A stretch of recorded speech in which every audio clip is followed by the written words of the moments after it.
Welcome back to round 4 here at Mox Boarding House, Seattle. We have a fantastic career challenge going for you today, bringing to you Elliot Z and Andrew K. We've got two first-timers at the 3 and 1 tables. They're both doing pretty well for themselves.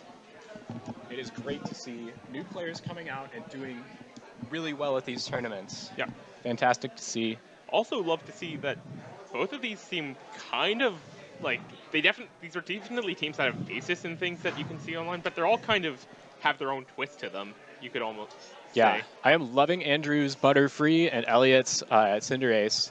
These are definitely some teams that are reaching out into interesting Pokemon that maybe haven't seen a whole lot of play online just yet, but are definitely powerful in their own right and fill really important niches that can do a whole lot of work. And we are going to see how these two players will take each other on coming into this round 4 here at Mox Boarding House Seattle.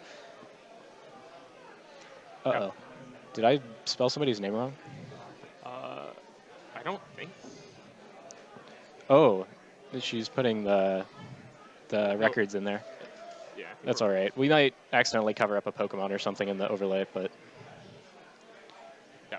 So it'll be very interesting to see how these small adjustments from kind of standard teams play out and where they'll be relevant as they both go in. Not actually sure how I'm expecting a lead here. From Andrew, we definitely can see the pretty standard stand buddies with Excadrill and Tyranitar. But I'm sure Elliot, being at 2-1, has an answer to this, as Andrew instead opts for Butterfree Dragapult. yeah, Butterfree Dragapult is super interesting here. Usually on these sand teams with like Dragapult and stuff, we'll see Togekiss as the flying type supporter to go alongside that. Butterfree represents a different sort of support option. It can be very fast. It can use Sleep Powder to put Pokemon to sleep immediately. You don't have to worry about Yawn delaying a turn. And also it has access to that Gigantamax Butterfree form with Gmax Befuddle, which inflicts a random status effect from Poison, Paralysis, or Sleep on both of the opposing Pokemon off of a Bug-type move. Round 3 pairings are up. Isn't it round? Yeah, round it is round 3. I think there's new text. Wait, I thought it was round 4. It is. Is it round 4? Is it round 4? You wrote in the chat round 3 pairings are up. No, so someone else typed underneath. We have a. Oh, we can't see the bottom of the chat. Yeah. Never mind. I'm silly. Yeah, it is round We're all good. Yeah. All right. As we see Dynamax now coming out immediately from Elliot, potentially going for a good old Airstream. Definitely seems great in the scenario, gives him the +1 speed, and gives a super effective option against this Butterfree, which can be very troublesome as time goes on. Andrew protecting the Dragapult, hoping to just wait out some time for Butterfree to do its work. Whimsicott now going for a Moonblast into the Butterfree. Elliot potentially reading Andrew like an open book here as Butterfree gets hit, and if Braviary doubles into it, it's going to deal with any potential Focus Sash and just give him a free knockout for the first turn. Yeah, maybe a misstep from Andrew there. Elliot, of course, looks at that Butterfree and says, nope, I don't want any of my Pokemon to go to sleep. I don't want to worry about Rage Powder. I don't want to worry about Sleep Powder. I don't want to worry about Gigantamax Butterfree. I don't want to worry about any of that. I'm just going to Moonblast, Max Airstream it, take that knockout as quick as we can so that we can move on to the rest of the game. I don't want to bother with Dragapult. Who cares if Dragapult like Dynamaxes and uses Max Phantasm on Whimsicott or Max Wormwind on Braviary, because Braviary will get attack boosts from those moves. So Dragapult not in a great position. Andrew opts to protect it, and Elliot will take full advantage of that blank coming out of Dragapult to knock out Butterfree and take a 4-3 lead. Yeah, Andrew now bringing in his Rotom is a much better threat against both of these Pokemon, but Elliot was able to get an Airstream off and does have an advantage. Braviary potentially being able to take any moves with that Dynamax defensive option. Andrew firing off his own Dynamax as a response. We're going to have to see as he sends out the Dragapult, hoping to get a bit more damage in and potentially even this out with Elliot. Yeah, Max Dragapult, as I mentioned, might have to elect for something like a Max Electric move if he wants to avoid giving... Oh, it might just be knocked out entirely here. It's taking Let's see 2 how hits, and it wow. barely survives those 2 hits from Elliot's Pokemon, but that still deals so much damage into the Dynamax and still gets the speed boost. Does Andrew have enough to be able to take that back after that? Yeah. The Wormwind is going to reduce Braviary's attack, but doesn't even do half damage to it. And triggering Defiant is not the kind of position you want to be in. You have to do something to get that damage on Braviary, though. So giving Braviary an attack boost, I mean, it might just have to be worth it. Rotom using Trick to pass probably a Choice Scarf? Yeah, a Choice Scarf seems like the normal guess. Choice Scarf. Whimsicott. Also getting a Focus Sash in return, which might come into play. Absolutely. I mean, Rotom with Choice Scarf very rarely invests in health or defenses at all. So a Focus Sash might just save it from being knocked out from like a Max Knuckle or something from Braviary. I don't know. But still definitely a sticky spot for Andrew here. Going to Max Guard Dragapult as Elliot fires attacks into the Dragapult. But the Max Knuckle is going to go into the Rotom. Going to do a good amount of damage. And put it in potential 2-hit KO range. Raising Braviary's attack one more time, now at +2. Being a very scary thought. Overheat coming out from Rotom into the Whimsicott. Should be enough to pick up a KO now that the Focus Sash is gone. Yeah. But Braviary is just in a position where it can potentially deal with the rest of Andrew's team. It's now at +3 attack. +2 attack, and has a speed boost. Cinderace. It's going to be tricky for Andrew to deal with. Cinderace being naturally very fast to go alongside this Braviary, and the one downside, of course, being that Pyro Ball, Cinderace's signature fire-type move, is not 100% accurate. There's still a chance that Elliot could miss a move and give Andrew a window of opportunity to respond. Yeah, that's definitely what Andrew has to be hoping for here, is him just being kind of back against the wall against this very strong Braviary, and the fast enough for Cinderace to back it up.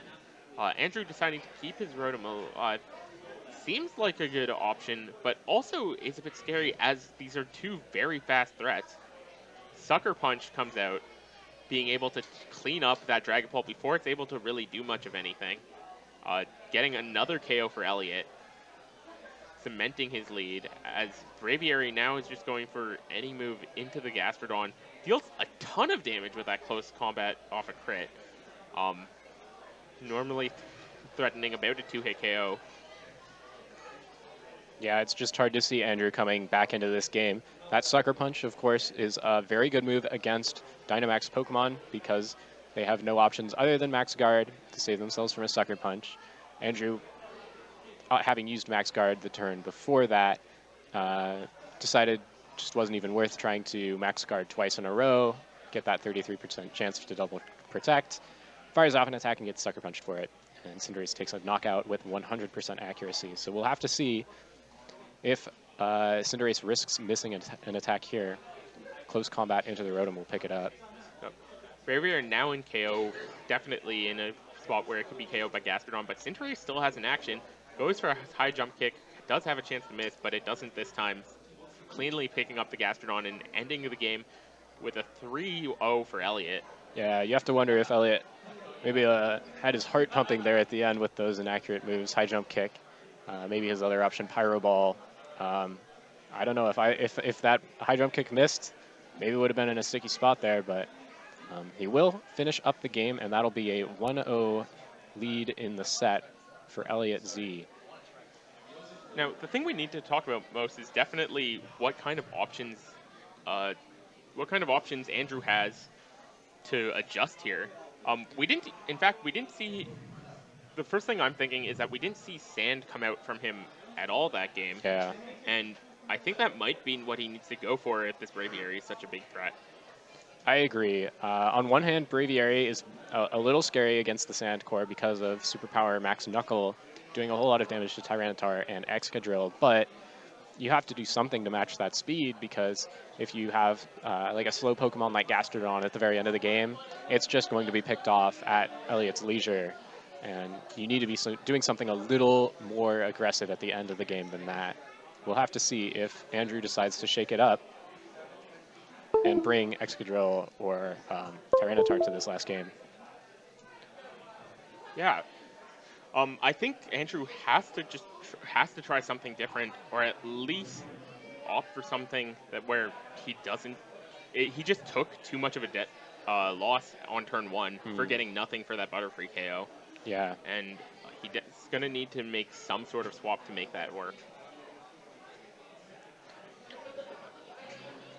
On Elliot's side, though, we didn't even see what his 4th Pokemon was, so there's a lot of potential there. Yeah, between Braviary and Whimsicott and Cinderace, I mean, the 4th Pokemon could have been anything. I'm going to guess it probably wasn't Grimmsnarl. Grimmsnarl's usually an early game Pokemon, but between that Rotom Mow or that Dracovish, it could have been either very easily. And that gives Andrew not a lot of wiggle room to figure out how he wants to deal with this in response. But you sometimes just have to make your best guess.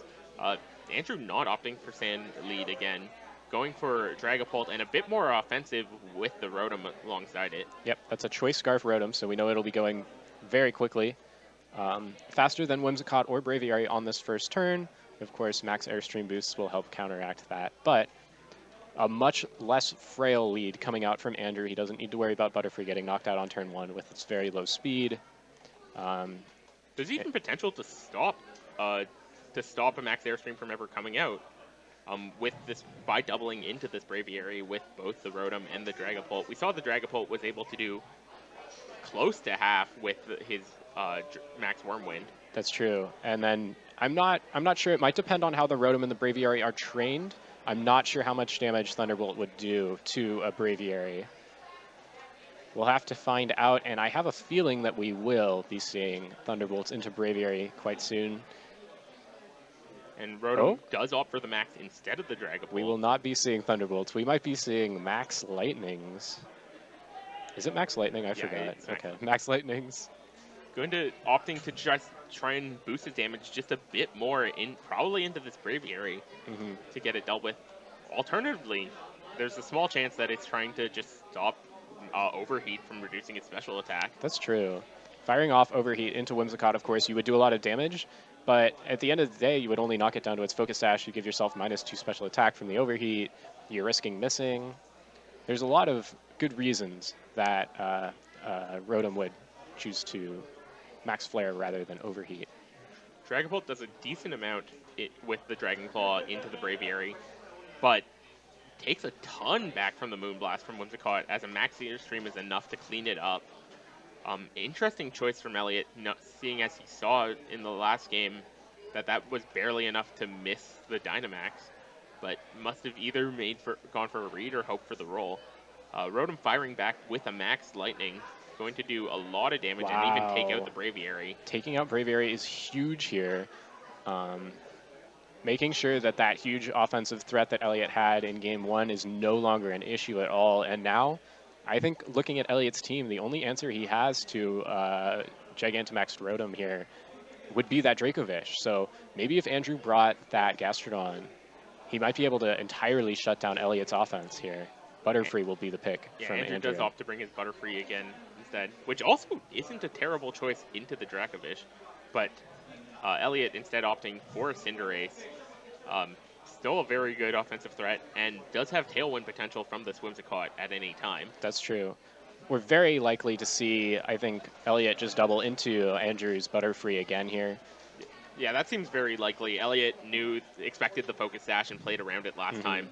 I can't see him falling for any potential Focus Sash plays this time. But on the other hand, because of the electric terrain that Andrew set up, Butterfree doesn't have any threat of Sleep Powder, so the only thing it could possibly do would be like a Bug Buzz into Whimsicott or maybe a Hurricane.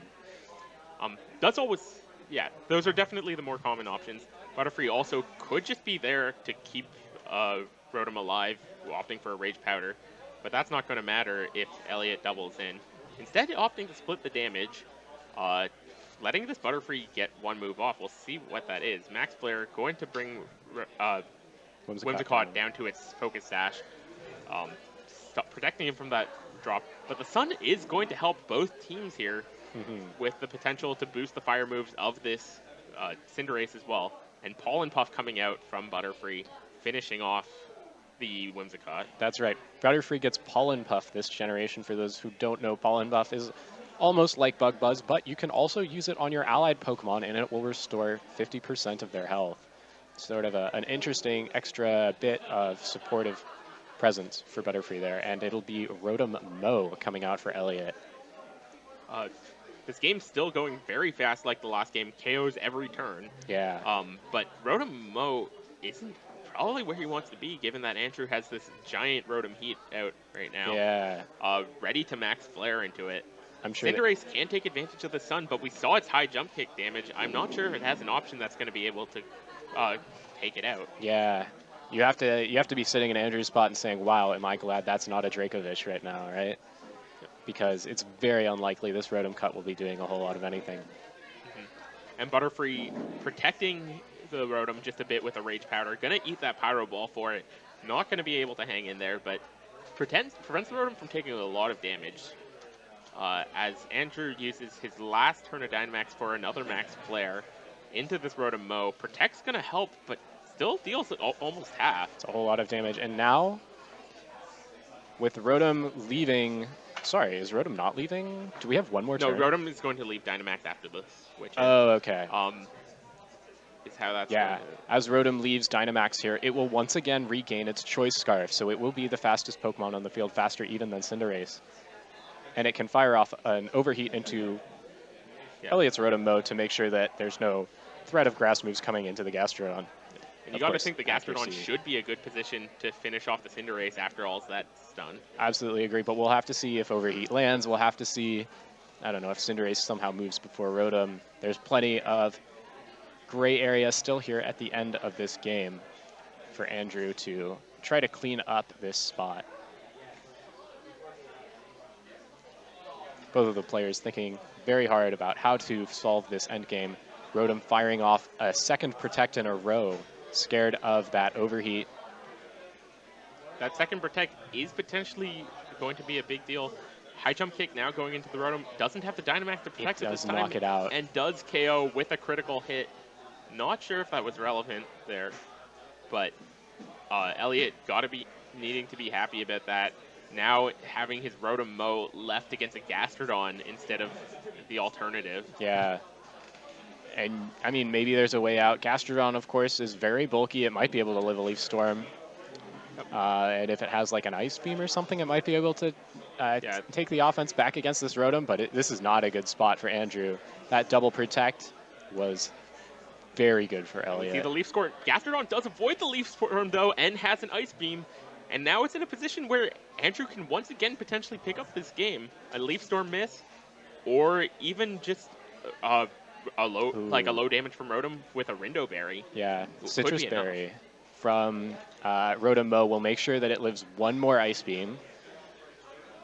This is such a tight end of the game as Rotom fires off another Leaf Storm. It's Rindo Berry, Gastrodon. So Gastrodon is able to survive one. Yep, it'll take one.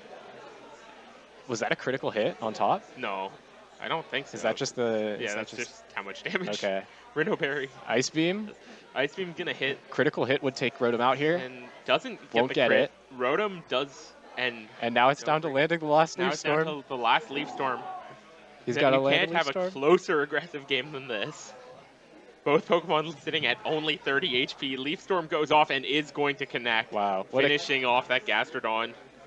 And Elliot will take the set 2-0 over Andrew. What a chaotic end of the set there. A whole bunch of double protects, critical hits, misses coming together, and you just couldn't tell who was going to win that game until the very end. Yeah, I felt like Andrew was in a very good spot the first few turns, and then Elliot was able to bring it back using just a bit of luck with a lot of planning. Yeah, and no, full credit to Elliot playing to his out there. I mean, there's no reason to not double protect your Rotom if you're 100% sure that you're going to be taking that Overheat immediately after, and plays to that out, gets the critical high jump kick onto the Rotom and knocks it out, and from there finagles a situation where he can eke out a win, and that'll be it for Elliot